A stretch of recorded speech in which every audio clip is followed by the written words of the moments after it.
Hi everyone, welcome to my YouTube channel MBA Pathshala. मेरे YouTube channel MBA पाठशाला पे आप सभी लोगों का स्वागत है।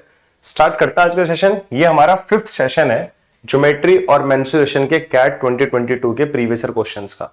बेसिकली हम लोग कर क्या रहे हैं, हम लोगों ने टॉपिक वाइज सारे क्वेश्चंस सेलेक्ट किए हुए हैं, ठीक है, और उनको हम सॉल्व कर रहे हैं। अर्थमेटिक हम लोगों ने पूरा सॉल्व कर लिया, ज्योमेट्री मेंसुरेशन चल रहा है, इसके बाद अलजेब्रा चलेगा, ठीक है।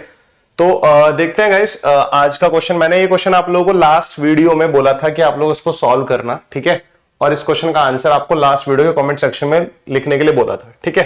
तो देखते हैं जरा आगे। This is our official Telegram channel, ये हमारा ऑफिशियल टेलीग्राम चैनल है, आप लोग इसको जरूर ज्वाइन कर लेना, ठीक है। आपको सारी की सारी अपडेट्स यहाँ पर मिलती रहेंगी, ठीक है। एंड ये क्वेश्चन मैंने डिस्कस कर लिया था, बड़ा इजी क्वेश्चन था। ये वाला भी डिस्कस कर लिया था, ये भी बड़ा इजी क्वेश्चन था। अब बारी आती है इस क्वेश्चन की, ठीक है। The length of all four sides of a quadrilateral are integer valued, ठीक है। एक क्वाड्रिलेटरल है, क्वाड्रिलेटरल क्या होता है, four sided closed figure quadrilateral होता है, ठीक है, जिसमें चार साइड और क्लोज्ड फिगर हो। तो उसकी जो साइड्स है वो एक इंटीजर वैल्यू है, उसकी साइड क्या है, इंटीजर वैल्यू है। If 3 of its sides are of length 1, 2 and 4 centimeter, then the total number of possible length of fourth side is, ठीक है, total number of possible length of the fourth side. तो fourth side की total possible length कितनी हो सकती है। देखो इसके दो तरीके, पहले तो इसका कॉन्सेप्ट देखते हैं। ये क्वेश्चन कौन से कॉन्सेप्ट पे है मैं आपको बताता हूं। आपको ये चीज पता होनी चाहिए कि यार कोई भी फोर साइडेड फिगर है, ठीक है, मतलब कोई भी क्वाड्रिलेटरल है। क्वाड्रिलेटरल जो है ये एक पॉलीगन का पार्ट ही तो है, ठीक है, पॉलीगन ही तो होता है। जैसे ट्राइंगल होता है, ठीक है, ट्राइंगल होता है, आप लोगों को पता होगा, ट्राइंगल भी एक पॉलीगन है। फिर क्वाड्रिलेटरल आया, ठीक है, क्वाड्रिलेटरल भी क्या है, पॉलीगन है, ठीक है। फिर पेंटागन जिसमें 5 साइड होती है, हेक्सागन 6 साइड्स होती है, ये सारे पॉलीगन्स हैं। तो इनमें एक प्रॉपर्टी होती है जो ट्राइंगल में भी होती है, क्वाड्रिलेटरल में भी होती है। जैसे ट्राइंगल में क्या होता है, 3 साइड्स होती हैं, तो आपको पता होगा sum of any 2 sides of a triangle is always greater than the third side, ठीक है। ऐसे क्वाड्रिलेटरल में होता है sum of any 3 sides of a quadrilateral is always greater than the fourth side, मतलब, ठीक है, मतलब 4 साइड है, 4 में से एक साइड 1 है, एक साइड 2 है, एक साइड 3 है, चौथी साइड अपने को मालूम नहीं है, उसको हम, एक साइड 4 थी, एक साइड कितनी है, 4 है, ठीक है, और एक साइड को मैंने मान लिया x मान लिया, मान लो, ठीक है। तो इसमें क्या होगा, जो सबसे बड़ी साइड है, जो सबसे बड़ी साइड है ना, सबसे बड़ी जो साइड है वो भी बाकी तीनों की साइड के सम से छोटी होगी। मतलब sum of the 3 side of quadrilateral is always greater than the fourth side, ठीक है। Sum of 3 sides of a quadrilateral is always greater than the fourth side. ये हमारी क्वाड्रिलेटरल की प्रॉपर्टी है, ठीक है, मतलब साइड्स को लेके। अब यहां पे देखो जरा, मान लो, तो यहां पे अगर मैं निकालता हूं सबसे बड़ी साइड, देखो सबसे पहले सबसे बड़ी साइड देखो, जैसे कि मुझे x की वैल्यू नहीं पता, इन तीनों में सबसे बड़ी साइड कौन सी है, x है। तो पहला केस लो, जब सबसे बड़ी साइड हमारी फोर्थ थी, अगर सबसे बड़ी साइड फोर्थ है, ठीक है, तो 4 जो है ना इन तीनों के सम से तो छोटा ही होगा, मतलब 1 + 2 + x इज ग्रेटर देन 4, ये 4 से बड़ा होगा, ठीक है। क्वाड्रिलेटरल की किन्हीं भी 3 साइड्स का सम चौथी साइड से बड़ा होता है, ठीक है। तो ये सबसे बड़ी साइड मानी हम लोगों ने। फिर हमें x की वैल्यू मालूम नहीं है, हो सकता है ना x बड़ी साइड हो। इन तीनों में तो क्लियर था, इन तीनों में सबसे बड़ी साइड कौन सी थी, 4 थी। बट क्या आपको चारों में पता है सबसे बड़ी साइड कौन है? तो पहला केस लिया, चारों में सबसे बड़ी साइड ये हो सकती है अगर x का वैल्यू 4 से छोटा है।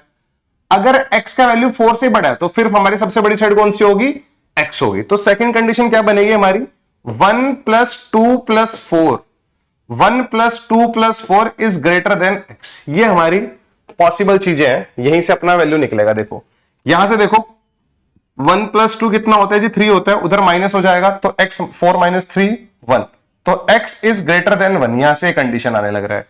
यहां से अगर मैं देख रहा हूं तो x is less than 4 + 2 7, x is less than 7, x is less than 7, greater than 1 less than 7, greater than 1 less than 7, ठीक है।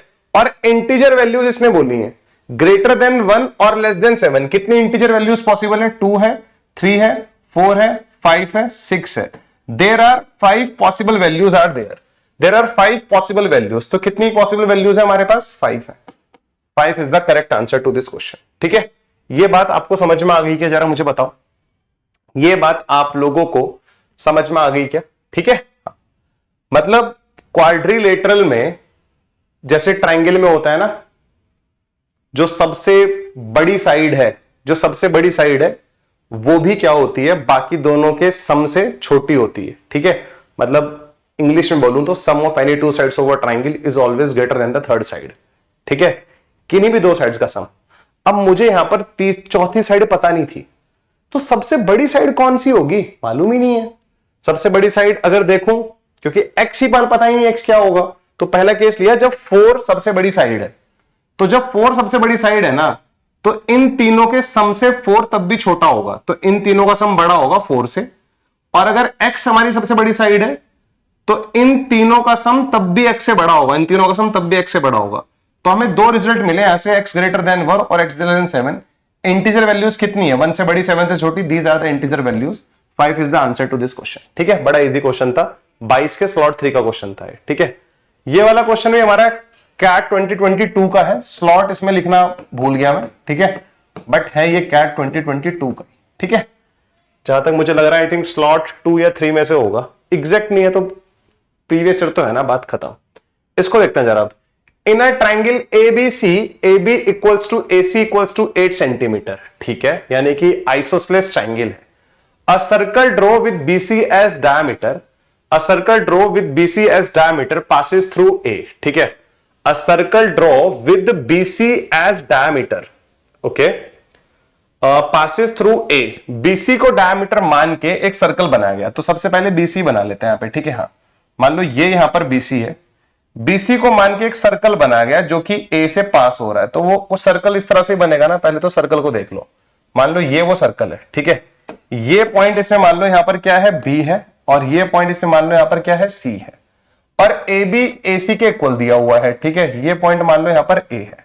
तो ये बन गया हमारे पास ट्राइंगल, ये बन गया ट्राइंगल। ये ट्राइंगल इसी तरह से बनेगा ना भाई, जल्दी से बताओ जरा। ट्राइंगल तो इसी तरह से बनेगा ना, क्योंकि यहां पर क्लियरली बोला गया है, यहां पर क्लियरली बोला गया है a circle draw with BC, BC के साथ एक सर्कल बना गया, BC as diameter passes through A, BC as diameter passes through A, और ये पॉइंट हमारे पास यहां पर कौन सा है, A है। ठीक है, चलो, आई होप ये बात आपको समझ में आ रही होगी।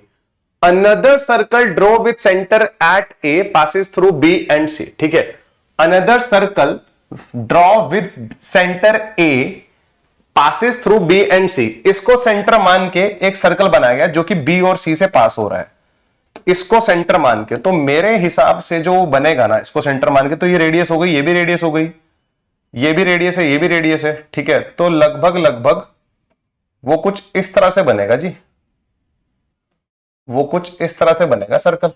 ठीक है, समझ रहे हो आप बात को? हाँ, ये सेंटर है उस सर्कल का, ये भी रेडियस और ये भी रेडियस। ठीक है, ये बात समझ में आने लग रही है आप लोगों को? ठीक है, देखो ना ढंग से, क्योंकि फिगर नहीं दिया हुआ था, तो इट मींस फिगर खुद बनाना है इस क्वेश्चन का। ठीक है, पहला दिया हुआ है a circle draw with BC as diameter passes through A, BC को डायमीटर माना, BC डायमीटर है, तो पहले वाला जो ग्रीन वाला सर्कल है ना, जो ग्रीन वाला सर्कल है उसका सेंटर कहीं यहां पर होगा।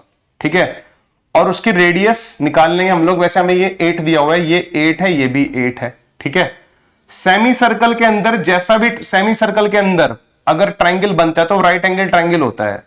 तो ये बेस है, ये परपेंडिकुलर है, तो हाइपो कितना होगा, 8√2 होगा। 8√2 में से इधर ये 4√2 होगा, और इधर भी कितना होगा, 4√2 होगा।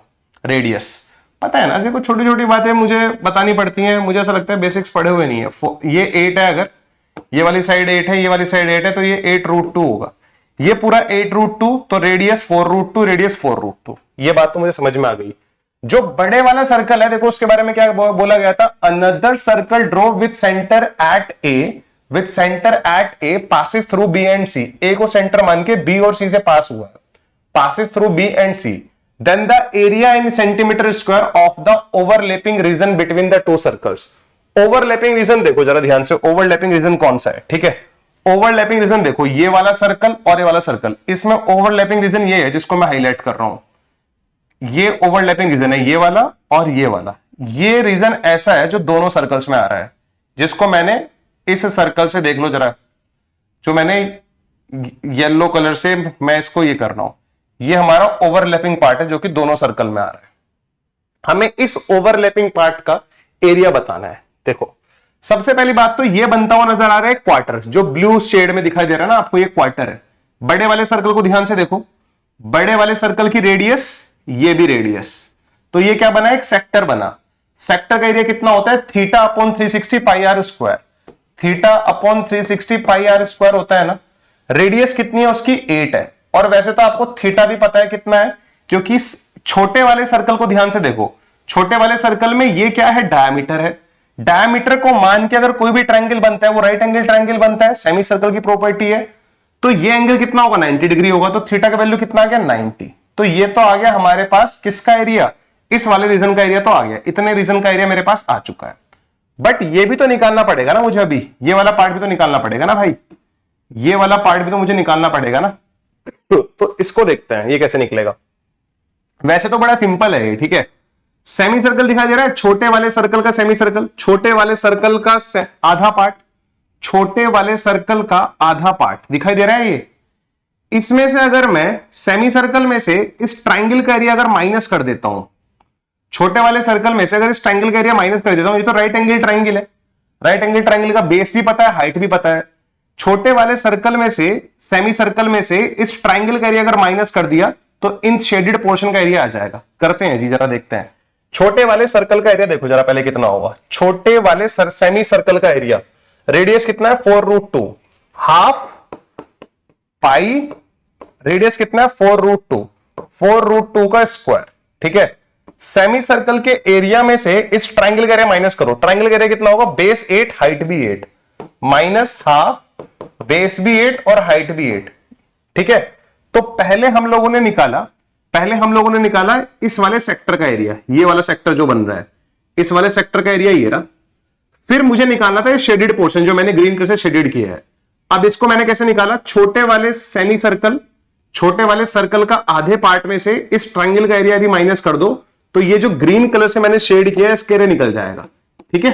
तो छोटे वाले सेमी सर्कल का एरिया कितना आएगा, सेमी है तो 1/2 पाई, रेडियस कितना था उसका 4√2 का स्क्वायर, माइनस इस ट्रायंगल का area half base into height. इसको सॉल्व कर लो जी जरा कितना आएगा, ठीक है। 90/360 कितना होता है जी, 1/4 होता है, 1/4 ये कितना आएगा हमारे पास 8 × 8 64, ठीक है, 8 × 8 64 होता है, ठीक है। एंड ये कितना आएगा मेरे पास 1/2 पाई 4√2, 4 का स्क्वायर 16 × 232 आएगा, ये आएगा ना, यस, माइनस 64/2 32 ये आने लग रहा है। तो देखो जरा, एंड अगर मैं इसको यहां से देखता हूं 4, यहां पे देखता हूं 2, ठीक है, हाफ 32 पाई और यहां पर भी 32 पाई है, हाफ दोनों में से कॉमन ले लो, हाफ 32 पाई, हाफ 32 पाई, हाफ 32 पाई 32 पाई कितना हो जाएगा, 32 पाई हो जाएगा, माइनस 32 आने लग रहा है, 32 पाई माइनस 32, 32 कॉमन ले लो, पाई -1, 32 कॉमन ले लो, पाई -1, 32 कॉमन ले लो, पाई -1, ऑप्शन 4, 32 कॉमन ले लो, पाई -1, ऑप्शन 4। यहां तक की स्टोरी क्लियर है। इस क्वेश्चन में फिगर नहीं दी हुई थी तो इसलिए थोड़ा सा अच्छा क्वेश्चन हो गया है। और ये फिगर कैसे बनेगी, it's all about practice guys.